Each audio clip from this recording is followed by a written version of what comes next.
Hello my dear student, कैसे आप लोग। वेलकम टू ऑफिशियल चैनल मेरे वाले नोट्स, जहां हम लोग गेट एनईएससी का प्रीवियस ईयर का सॉल्यूशन देख रहे थे। ये आपका डेली वाइज क्यूज चलता है। डेली आपको 6 PM पे मैं आपको क्लास लेता हूं, तो ट्राई कीजिए आप लोग डेली 6 PM को लाइव अटेंड कीजिए। लाइव अटेंड करके अगर आप रेगुलर फॉलो कीजिएगा तो एक आपका पैटर्न बन जाएगा, और उस पैटर्न को अगर आप रेगुलर फॉलो कीजिएगा तो मैं आपको 100% ये गारंटी देता हूँ कि आपको प्रोडक्शन पे कहीं भी आप फंसीगा नहीं। किसी भी सिंगल एक MCQ सॉल्यूशन रहे या थ्योरी रहे, बिकॉज यहाँ पे सिर्फ मैं MCQ को नहीं आपको बताता हूँ, इसके साथ साथ जो भी थ्योरी रहता है उसको मैं each and every important theory को मैं with the help of figure wise मैं आपको समझाता हूँ, और आपको इजी से इजी हर वो चीज़ को बनाता हूँ ताकि ये लॉन्ग टाइम तक आपका याद रहे और नंबर अच्छे से अच्छे ले पाए कोई भी एग्जामिनेशन में। अभी हम लोग देखते हैं प्रोडक्शन का। प्रोडक्शन का ये हो जाएगा आपका 18th लेक्चर, एंड ये हम लोग का चला second chapter metal casting. First chapter था हम लोग का इंजीनियरिंग मटेरियल, वो हम लोग कंप्लीट सॉल्यूशन देख लिए हैं। तो अभी हम लोग 18 देख रहे हैं। इससे पहले जितने भी प्रीवियस लेक्चर है वो सारे देखने के लिए डिस्क्रिप्शन लिंक में आपको कंप्लीट प्लेलिस्ट मिल जाएगा। तो चलिए आज के क्लास को स्टार्ट करते हैं।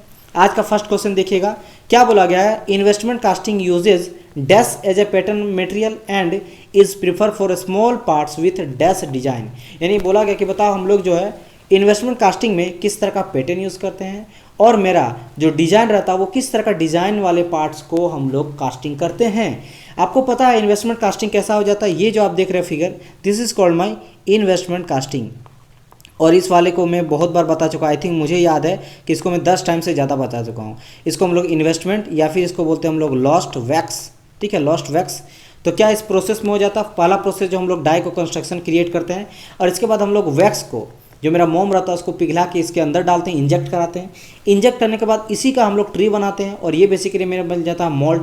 तो आप यहाँ पे क्या देखिए कि जो हम लोग मोल्ड यूज़ करते हैं वो किसका यूज़ करते हैं, मोल्ड जो यूज़ करते हैं वो वैक्स का यूज़ करते हैं, ठीक है।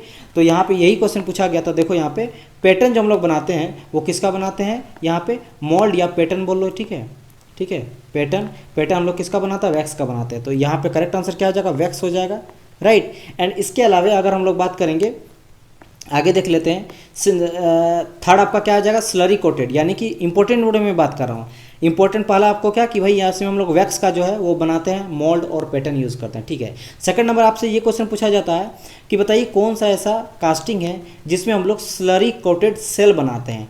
तो इसमें हम लोग क्या करते हैं, ये जो वैक्स का ट्री बनाए ना, इसको हम लोग स्लरी कोटेड, ये जो है सेरामिक का रहता है, सेरामिक का रहता है। सेरामिक हाई टेम्परेचर काफ़ी रहता है, तो इसका हम लोग पिघला के इसके ऊपर हम लोग डिप कराते हैं। 2-3 बार 4 बार डिप कराते हैं। डिप कराने से क्या हो जाता है, इसके चारों तरफ जो थिक जो है लेयर, लिक्विड का लेयर चढ़ जाता है इस वैक्स के ऊपर। इसके बाद क्या कराते हैं, इसमें हम लोग सेंड का जो है सेंड का पार्टिकल इसके ऊपर गिराते हैं। तो क्या हो जाता है, ये हम लोग 4 से 5 बार करते हैं ताकि एक डिजायर सेल मिल, सेल मीन्स एक मेरा चारों तरफ जो है ना, इसके चारों तरफ ये मेरा अच्छा खासा लेयर बन जाए थिन, इसका सेंड का, जो हम लोग सेंड पार्टिकल इसके ऊपर हम लोग छिड़काव करा रहे हैं। समझ आया कि नहीं, इसके ऊपर जोर से गिराया जाता है, ठीक है। जब ये सेल जैसा बन जाता है सिंपल, उसके बाद हम लोग वैक्स का काम खत्म, यानी कि यहाँ से हम लोग वैक्स को हटा देते हैं, यानी कि डीवैक्सिंग कर देते हैं, यानी कि इसीलिए इसको बोला जाता है मेरा लॉस्ट वैक्स, क्योंकि यहाँ हम लोग वैक्स को हटा दिए। तो यहाँ से भी आपको क्वेश्चन पूछ सकता है। देन ये जो सेल मेरा बन गया, इस सेल में हम लोग मोल्टेन मेटल को फिर फिल करते हैं, और उसके बाद इस सेल को हम लोग रिमूव कर देते हैं। जो सेल बनाए किससे, स्लरी कोटेड सेरामिक से और सैंड से, इसको बाद में हम लोग हटा देते हैं। आप देखो यहाँ पे रिमूव किया जा रहा है सेल को। तो ये भी आपको बोल सकता है कि जो मेरा इन्वेस्टमेंट कास्टिंग हो जाता है, ये मेरा कैसा कास्टिंग हो जाता है, ये मेरा कैसा कास्टिंग हो जाता है। आपको बोलना ये मेरा, इसमें जो पैटर्न यूज़ करते हैं, पैटर्न यूज़ करते हैं वो मेरा कैसा होता है, टेम्प्रोरी रहता है, टेम्प्रोरी रहता है या फिर रिमूवल रहता है, यानी कि वन टाइम, मात्र फर्स्ट टाइम, या फिर बोल सकते हो सिंगल टाइम। ओनली हम लोग सिंगल टाइम इसके पैटर्न को यूज़ करते हैं, उसके बाद उसको रिमूव कर देते हैं। बात समझ में आए कि नहीं। तो ये भी आपसे क्वेश्चन पूछ सकता है। इसके बाद हम लोग फिनिशिंग वगैरह कट ऑफ वगैरह करके फाइनल मुझे प्रोडक्ट मिल जाता है। तो यहाँ से आप क्या क्या चीज़ें इंपॉर्टेंट है, पहला चीज़ इसको इन्वेस्टमेंट लॉस्ट वैक्स बोलते हैं, ये तो इंपॉर्टेंट याद रखना है। क्यों, क्योंकि यहाँ पे वैक्स का ही हम लोग मोल्ड या पैटर्न बनाते हैं, ये भी याद रखना है। इसके अलावा हम लोग स्लरी कोटेड, सेरामिक का स्लरी कोटेड चढ़ाते हैं वैक्स वाले पैटर्न में। जो मोल्ड बनाते हैं हम लोग वैक्स से, ट्री बनाते हैं, उसमें हम लोग स्लरी कोटेड कराते हैं। फिर इससे जो मेरा सेल बनता है, इसे मोल्टेन मेटल डाल के फिर इसको रिमूव करते हैं। तो वन टाइम मैंने सिंगल टाइम पैटर्न यूज़ करते हैं। तो ये भी आपको, या फिर बोल सकते हैं इसको डिस्पोजल भी बोलते हैं। तो कहीं कहीं आपको ये भी रहेगा डिस्पोजल पैटर्न, तो डिस्पोजल पैटर्न भी इसको बोलते हैं। तो ये हम लोग ये सारा चीज़ आपको इसमें ध्यान रखना है। देखो और याद रखना ये जो मेरा फ़ायदा और एक चीज़ हो जाता है कि मेरा कोई भी अगर कॉम्प्लेक्स से कॉम्प्लेक्स हमको डिज़ाइन बनाना है तो वो हम लोग कर सकते हैं, ठीक है, कॉम्प्लेक्स से कॉम्प्लेक्स डिज़ाइन। क्योंकि देखो ये क्या है, हम लोग वैक्स का यूज़ कर रहे हैं तो वैक्स कहीं भी अंदर चल जाएगा। तो हम लोग कॉम्प्लेक्स टाइप का पर हम लोग क्या किए, डाई कंस्ट्रक्शन करा लिए और उसके बाद हम लोग वैक्स को उसके अंदर डाल दिए, ठीक है। और उसके बाद उसका ट्री बना के उस तरह का मटेरियल मुझे माल में बाद में मोल्टेड मटेरियल करके निकाल सकते हैं। तो हम लोग कॉम्प्लेक्स से कॉम्प्लेक्स अगर डिज़ाइन हमको कास्ट करना है तो यूज़ करते हैं हम लोग किसको, लॉस्ट वैक्स को। तो यहाँ पे देखो क्वेश्चन ये पूछा गया था कि investment casting uses dash as a pattern. तो कैसा पैटर्न यूज़ करते हैं, वैक्स को यूज करते हैं, पैटर्न के रूप में यूज़ करते हैं। And prefer for small parts with dash design. कैसा डिजाइन, इंट्रिकेट और सिंपल। तो इंट्रिकेट इसको हम लोग कॉम्प्लेक्स ही बोलते हैं, मतलब थोड़ा सा कॉम्प्लिकेटेड जो रहता है, ठीक है, उस तरह का डिजाइन हम लोग कर सकते हैं। तो यहाँ पे इसका करेक्ट आंसर ये हो जाएगा। नेक्स्ट मूव करते हैं आगे। 52 ये आपको पूछा गया था 1992 को 1 मार्क्स का, काफ़ी इजी क्वेश्चन है। सिंपल ये बोला गया कि बताइए राइजर का क्या मेरा फंक्शन होता है, what is the primary function of the riser. Riser क्यों यूज़ किया है, आपको पता है कि राइजर का यूज़ करते हैं एज ए रिजर्वायर। जैसे कि समझ लो, ये इसको भी बहुत बार क्लियर कर चुका हूँ। पोरिंग बेसिन है, पोरिंग बेसिन में मोल्टेड मेटेरियल डालते हैं, मेरा वर्टिकल रहता है, क्या रहता है मेरा वर्टिकल स्प्रू रहता है। यहाँ पे मेरा प्रेशर ड्रॉप करता है, वेलोसिटी हाई होता है ड्यू टू ग्रेविटी। इसके बाद ये जो है यहाँ पे चौक भी रहता है, चौक का भी काम रहता है मोल्टेड मेटेरियल को कंट्रोल करना। यहाँ पे मेरा वेल स्प्रू भी रहता है। इसके बाद ये मेरा रनर में पास करता है पूरा मोल्टेड मेटेरियल। ये मेरा जो है ये मेरा वर्टिकल रहता है, लेकिन जो मेरा रनर है ये मेरा हॉरिजेंटल रहता है। यहाँ मेरा वेलोसिटी लो हो जाता है ताकि मेरा एक मेरा सही फेज में, यानी कि एक बैलेंस फेज में सिंपल वेलोसिटी में यहाँ पे इंटर करे। क्योंकि अगर मेरा हाई वेलोसिटी से इंटर करता तो अनइवन यहाँ पे सॉलिडिफाई होता है, जिससे क्रैकिंग वगैरह हो सकता है, गैस पोरोसिटी आ सकता है। और आपको पता है कि मेरा जब स्क्रू में पास करता तो मोल्टेड मेटेरियल का वेलोसिटी जो वो मेरा बढ़ जाता है। तो घटाते हैं हम लोग कहाँ पे, हॉरिजेंटल रनर में, ठीक है, ओके। देन इसके बाद यहाँ मेरा इंटर करता है ये गेट के थ्रू, ये गेट 1 है, गेट 2 है, इन गेट जो भी बोलेंगे, यहाँ पे 3 गेट दिया गया है, तो यहाँ पे 3 गेट के थ्रू यहाँ पे इंटर करता है। अब आपको मैंने बताया था कि जो भी मेटल होता है वो बिस्मथ को छोड़ के कोई अदर मेटल हम लोग लेंगे तो जब उसको सोलिडिफाई करते हैं तो सोलिडिफाई के बाद वो क्या करता है, श्रिंक कर जाता है, कॉन्ट्रैक्ट कर जाता है, उसके वॉल्यूम में रिडक्शन आ जाता है। बात समझ में आया कि नहीं, यानी कि बाद में कैसा होगा, कुछ समझ लो कि इतना ही मुझे मिलेगा। तो यहाँ पे क्या हो जाता है, थोड़ा सा दोनों आपस में क्या हो जाता है, कॉन्ट्रैक्ट कर जाता है। तो बिस्मथ को छोड़ के बाकी सब में ये चीज़ हो जाता है। तो यहाँ मैंने बताया कि भाई कॉन्ट्रैक्ट होता, तो अगर ये जो मेरा कॉन्ट्रैक्ट है यहाँ पे मोल्टेड मेटल बाद में मुझे चाहिए तो ये बाद में सप्लाई कौन करता है, ये मुझे सप्लाई करता है रिजर्वायर।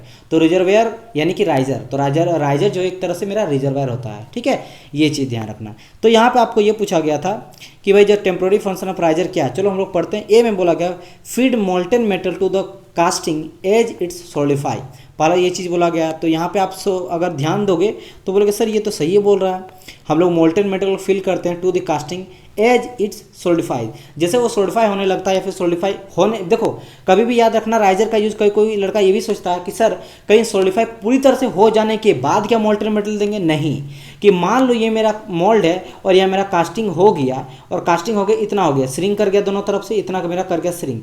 लेट समझ लो ये मान लो मेरा पूरा का पूरा जो है वो मेरा मोल्टेन मेटल है और ये मेरा प्रोडक्ट मिल गया, ये मेरा प्रोडक्ट पूरा कंप्लीट मिल गया, ठीक है, समझ गए आप हम लोग, ओके।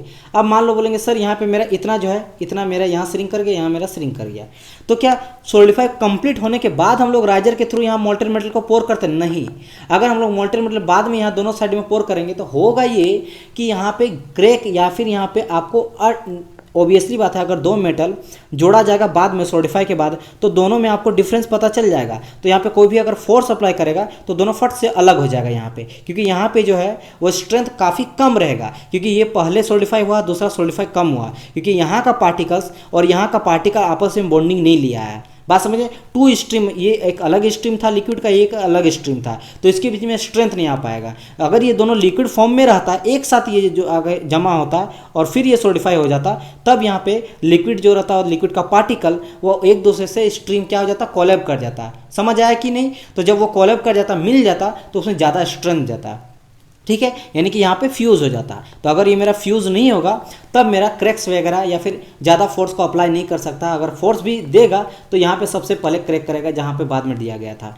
तो सोलिडिफाई के टाइम पे ही राइजर के थ्रू हम लोग मोल्टेन मेटल को फीड कराते हैं, ठीक है। तो यहाँ पे करेक्ट आंसर क्या होगा, 52 का ए नंबर, ठीक है। ये चीज़ आप लोग समझ गए होंगे। और ये क्यों कराते हैं, ताकि मेरा श्रिंकेज अलाउंस, वही जो श्रिंक मेरा कर गया सोलिडिफाई श्रिंकेज से बचाने के लिए, तो मेरा श्रिंकेज अलाउंस से बचाने के लिए हम लोग राइजर का यूज करते हैं, जो कि काम करता है एज ए रिजर्वेयर। चलो आगे बढ़ते हैं नेक्स्ट क्वेश्चन की ओर। नेक्स्ट क्वेश्चन में पूछा गया चेपलेट्स का क्या काम होता है। मैंने बताया था चेपलेट जो कोर को सपोर्ट करता है। कोर क्या होता है सर, ये फिगर आप देखो, मान लो यहाँ पे एक मेरा ये पार्ट्स है, इस पार्ट को मुझे ढालना है, ठीक है, कास्ट करना है, ठीक है, ये मेरा एक ऐसा कास्ट है, और दूसरा मेरा और एक पार्ट है, ये मेरा सेकंड पार्ट नीचे वाला ले लेते हैं हम लोग, ये नीचे पार्ट भी है, इसको मुझे क्या करना, कास्ट करना। दो अलग अलग है, ठीक है, ये मेरा एक पार्ट है, ये मेरा पहला पार्ट है, ये यहाँ से लेकर यहाँ तक, और ये मेरा सेकंड पार्ट है, दोनों को करना है। अब दोनों को हम लोग को दोनों आपस में टच नहीं होना चाहिए बीच में, तो सेपरेट करने के लिए बीच में हम लोग डाल देते हैं कोर को। जैसे यहाँ पे ये जो है ये आपका कोर है, जो ग्रीन कलर से हम दिखा रहे हैं, ये क्या है, मेरा कोर है। कोर क्या होता है, जब भी हम लोग होलो पार्ट्स बनाते हैं, ध्यान से सुनना जो मैं बोल रहा हूँ, ठीक है, कोर का यूज़ करते हैं जब भी हम लोग होलो पार्ट्स को बनाते हैं, तो उसको सेपरेट करने के लिए हम लोग यूज़ करते हैं कोर को।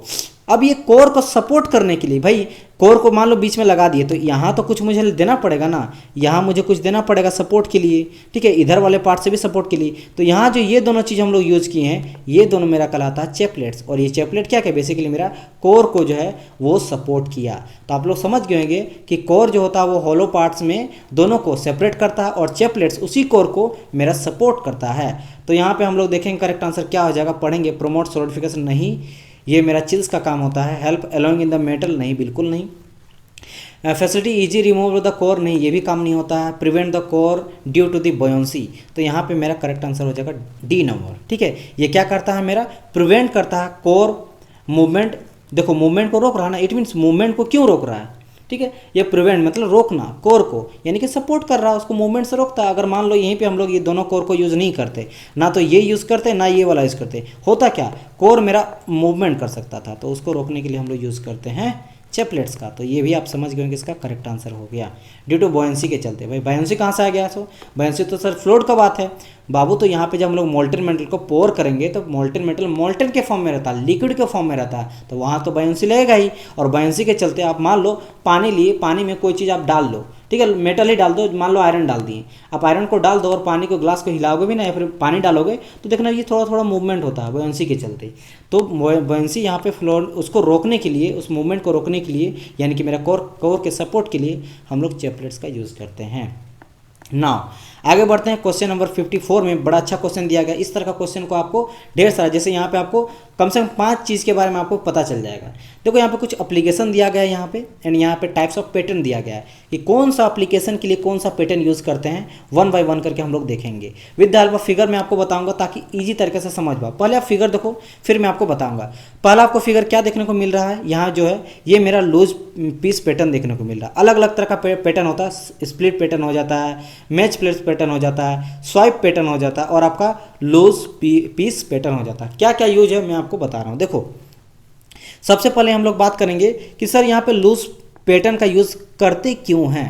होता यह है कि मान लो मुझे ऐसा कोई कंपोनेंट बनाना है, इस तरह का जो यहाँ पे दिखाया गया है, ऐसा मुझे कुछ पैटर्न बनाना है, ठीक है भाई, इस तरह का बनाना है। अब जब ये हम लोग मोल्टन मेटल डाल के ये मेरा कास्ट होकर रेडी हो जाएगा, अब मुझे इसको निकालना है। क्या करना है, इसको मुझे बाहर करना है। तो जब इसको हम लोग बाहर करेंगे तो बड़ा दिक्कत होगा। बोलेंगे कैसे, मान लो ये देखो, ये तो मेरा पूरा का पूरा जो हम रेड कलर से इसको पेंट कर दे ताकि आप लोग अच्छी तरह से समझ पाओ। ये जो पूरा है ये मेरा है क्या, तो सर ये जो है आपने बनाया, यही तो मेरा प्रोडक्ट है, ठीक है। मान लो आयरन का इस तरह का मुझे प्रोडक्ट, मुझे इस तरह का चाहिए, ये मेरा पूरा का पूरा क्या था, प्रोडक्ट था, ओके। और सर ये जो पीला कलर से है, ये यहाँ पे क्या है, ये जो ब्लू कलर से हम अब दिखा रहे हैं, तो सर ये जो मेरा पैटर्न है, इसी के अंदर हम लोग डालते हैं, ये मेरा पैटर्न है। मान लो ये जो सैंड का हम लोग पैटर्न बनाए, किसका बनाए, सैंड का बनाए, ब्लू कलर का जो है ये मेरा सैंड का, ओके। अब हम लोग इसको पेंट करने दो अच्छा से, ताकि इस चीज़ को जितना ज़्यादा एक टाइम दे के आप इसको फील करोगे, ईजिली तरीके से समझोगे, आपको कभी दिक्कत ही नहीं होगा। तो जो आपका ब्लू कलर से ये मेरा क्या सैंड है, और सैंड क्या है, मेरा पैटर्न है, ठीक है। पैटर्न बोल लो, मोल्ड बोल लो, ठीक है, ये मेरा मोल्ड था। यहाँ पे हम मोल्ड भी देख रहे हैं ताकि बच्चा को दिक्कत ना हो। एंड मेरा जो रेड कलर से था, यही मेरा जो है प्रोडक्ट है, क्या है, मेरा प्रोडक्ट है, ओके। अब जब इस प्रोडक्ट को आप ही खुद समझो, इसको जब हम लोग बाहर निकालेंगे, क्या करेंगे, इसको हम लोग बाहर निकालना चाहेंगे, ऐसे करके खींच के बाहर निकालेंगे। तो बाहर निकालेंगे तो ये वाला जो पार्ट है, ये वाला पार्ट है, ये भी तो इसके साथ अटैच हो जाएगा, क्योंकि इस तरह का ये कंस्ट्रक्शन ही है इसका। तो ये क्या, इसको भी खींच के बाहर सकता है और मेरा पैटर्न को तोड़ सकता है।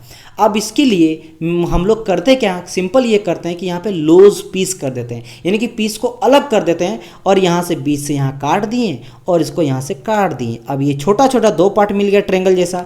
तो अब देखो, अब ऑब्वियसली बात है मेरा अब कैसे मिलेगा, इसको मैं पूरा का पेन को हटाता हूँ। तो अब आप यहाँ पे ध्यान से देखोगे, एक तो मिल जाएगा मुझे कुछ इस तरह का, तो नॉर्मली इस तरह को हम लोग निकाल सकते हैं इजीली से। और ये निकालने के बाद ये छोटा छोटा दोनों पार्ट को हम लोग निकालेंगे और निकालने के बाद में इसको हम लोग अटैच कर देंगे, इसलिए इसको कहा जाता है लूज पीस पैटर्न। समझ गए होंगे। या फिर पैटर्न भी, मान लो इस तरह का हम लोग पैटर्न, चूंकि यहाँ पे पैटर्न का बात कर, ठीक है चलो बोलेंगे सर यहाँ पे पैटर्न का बात करा आपने, कहा ये प्रोडक्ट है, मान लो हम लोग इस तरह का पैटर्न भी बनाना चाहेंगे। तो ये कैसा पैटर्न है, मेरा लूज पीस पैटर्न है, मतलब सबसे पहले इस तरह का पैटर्न का यूज़ किए, फिर बाद में दो को है छोटा छोटा पार्ट को यहाँ पे सेट कर दिए और उसके बाद हम लोग मोल्टेन मेटल डालें, ये वाले पार्ट में मोल्टेन मेटल डालें तो मुझे इस तरह का प्रोडक्ट मिल गया। तो दोनों ही केस में इस तरह का हम लोग पैटर्न का यूज़ कर सकते हैं, इस तरह का प्रोडक्ट भी बना सकते हैं। बेसिकली मेरा समझाना आपको ये था कि लूज पीस में क्या हो जाता है, मेरा पीस अलग अलग पीस लेते हैं और उसके थ्रू हम लोग पैटर्न को क्रिएट करते हैं। समझ आया कि नहीं।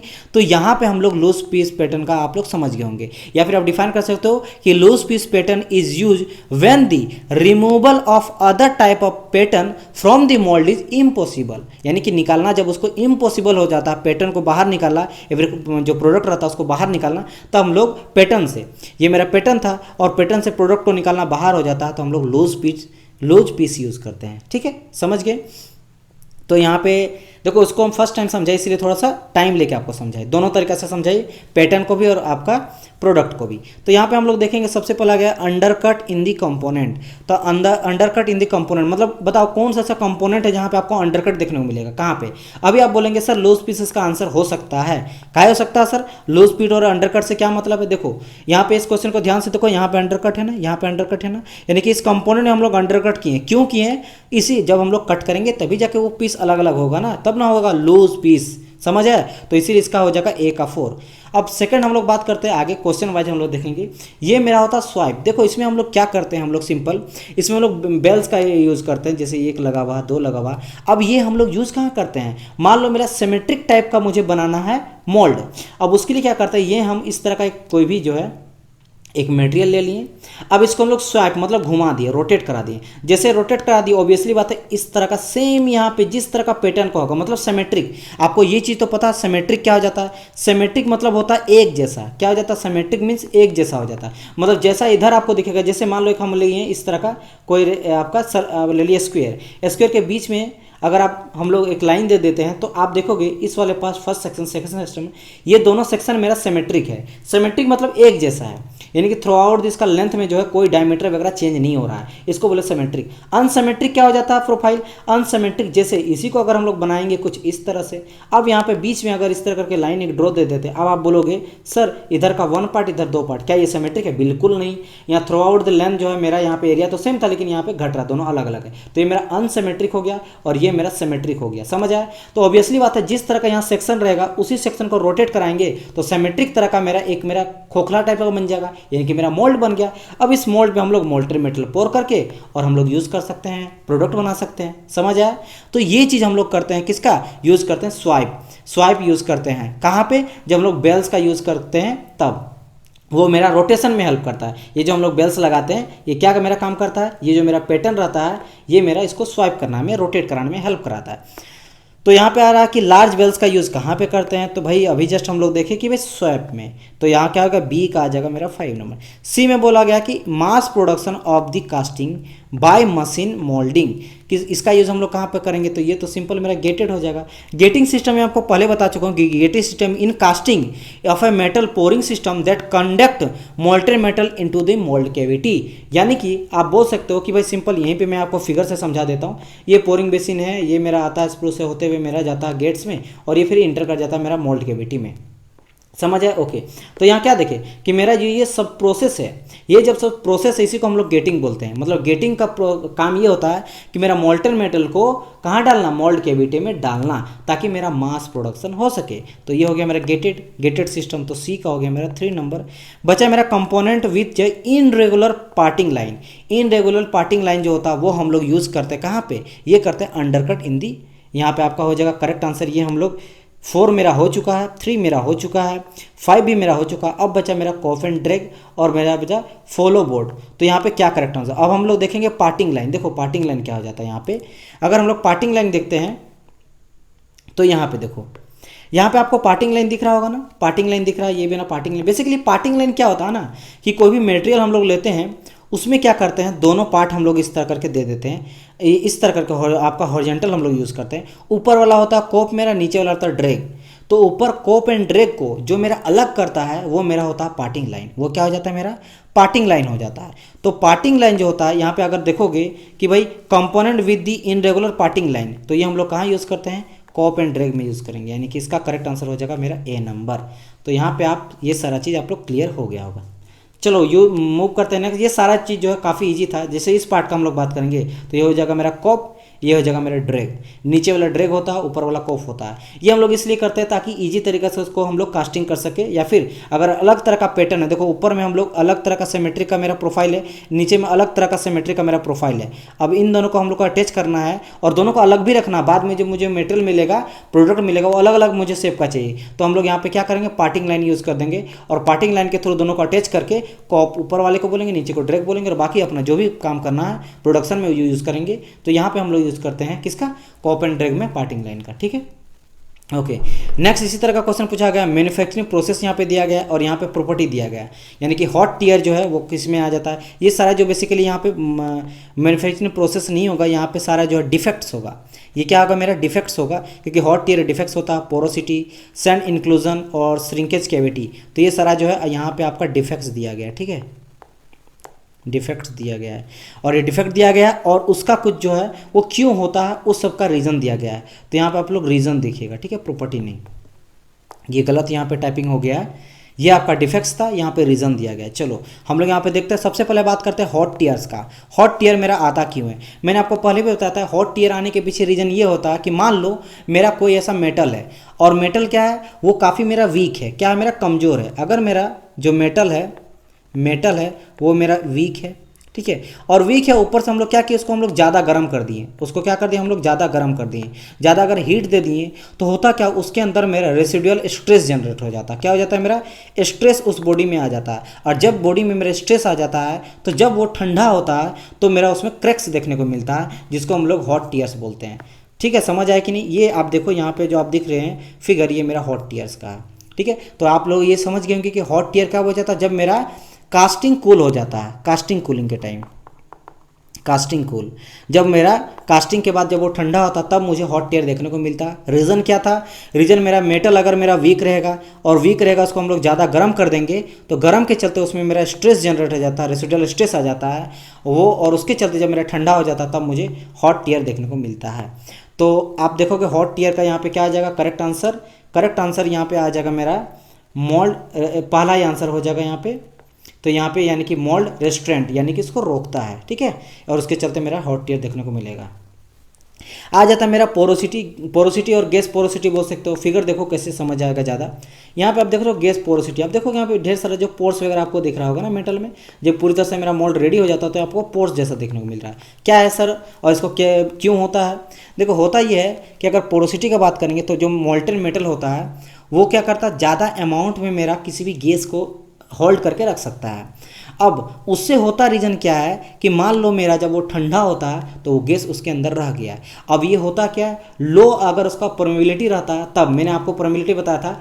परमेबल होता क्या, परमेबल मीन्स होता है कि कोई चीज़ जो है एक जगह से, जैसे मान लो इसको हम लोग बांध दिए पहला पॉइंट और ये दूसरा पॉइंट, ये अगर मटेरियल, इस मटेरियल से अगर मान लो मेरा लिक्विड ले लो, ठीक है, या फिर गैस ले लो, गैस अगर एक से लेकर दूसरे फेज तक पास हो जा रहा है तो उसको बोलोगे ये मेरा परमेबल है। जैसे मान लो पत्थर ले लो, आप कंक्रीट से समझ सकते हो, ये ढेर सारा कंक्रीट हम लोग ले लिए।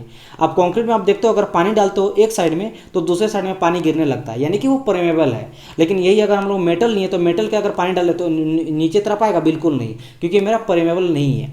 तो होता क्या है मेरा, जो मेरा मोल्टेन मेटल रहता है वो लिक्विड फॉर्म में रहता है, और वो क्या कर सकता है, उसके पास ऐसा प्रॉपर्टी रहता है, परमेबल रहता है, नहीं रहता है, थोड़ा बहुत रहता है, जिससे क्या हो जाता है मेरा, अगर मेरा लो अगर अच्छा रहा, इसीलिए हम लोग बोलते हैं कि परमेबल काफ़ी अच्छा होना चाहिए। अगर मेरा लो परमेबल रहा, उसे होता क्या है, गैस मेरा जो है मोल्टेन मेटल, जो भी मेरा मोल्टेन फॉर्म में रहता है लिक्विड, जिससे हम लोग कास्ट बनाने वाला है, उसके अंदर गैस मेरा फंस जाता है। और जब मेरा गैस फंस जाता है तो जब ठंडा हो जाता है तो वही गैस मुझे अंदर में जो है ये फटता है, ठीक है। वो उसके जिस तरह का बलून होता है ना, बलून समझ लो, बलून के अंदर वहाँ पे गैस है, उसके अंदर गैस है। तो जब मेरा पूरी तरह से कास्टिंग रेडी हो जाता है तो ये बलून मेरा फट जाता है, एयर बाहर निकलता है, और जैसे मेरा एयर बाहर निकलता है तो आपको इस तरह का पोरोसिटी देखने को मिलता है, जो कहलाता है मेरा गैस पोरोसिटी।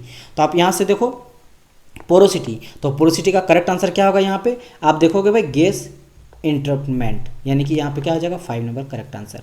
गैस मेरा क्या हो जाता है, वो इंटरप्ट कर जाता है, या फिर गैस वहाँ पे उसके अंदर में फंस जाता है, ठीक है। समझ आया कि नहीं, ये चीज़ समझ गई।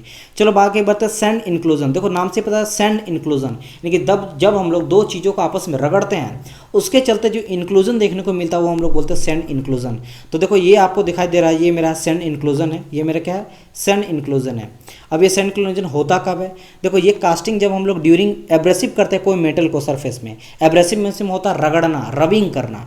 जब हम लोग दो सरफेस को आपस में रगड़ते हैं, एब्रेसिव करते हैं, उसके चलते मेटल में जो है मेरा सैंड इंक्लूजन, मतलब इंक्लूजन मतलब सैंड उससे बाहर हो जाना, अलग निकल जाता है, उसको बोलते हैं सैंड इंक्लूजन होना। तो ये मेरा क्या हो जाएगा, तो मेरा सैंड इंक्लूजन का करेक्ट आंसर क्या हो जाएगा, अगर ध्यान से आप देखोगे तो ये हम लोग का ए हो चुका लूज रेम्बल सैंड मोल्ड।